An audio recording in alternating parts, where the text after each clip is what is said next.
गोरी तोर बरदू धनबा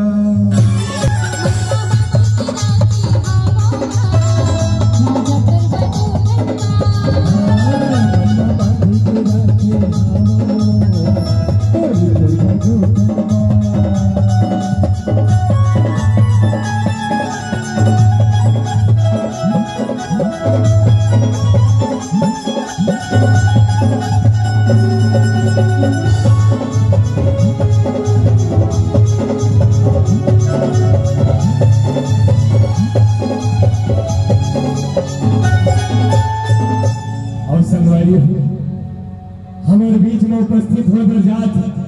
हमारे छत्तीसगढ़ी सिनेमा के सुपरस्टार जिला आप सब कई सारे फिल्म के माध्यम से देखे हैं। पूरा चाय वाला माया 2 और हमारे छत्तीसगढ़ी सिनेमा ही नहीं वरन भोजपुरी सिनेमा में भी अपन अभिनय के लोहा बनैया कई सारे हिंदी सीरियल बॉलीवुड के सीरियल करने वाला हमारे छत्तीसगढ़ के सुपरस्टार श्रीमान राजेश अवस्थी जी। एक बार जोरदार ताली बजा के स्वागत करो राजेश अवस्थी जी के, जिन भारतीय जनता पार्टी के प्रथम छत्तीसगढ़ी फिल्म विकास निगम के अध्यक्ष,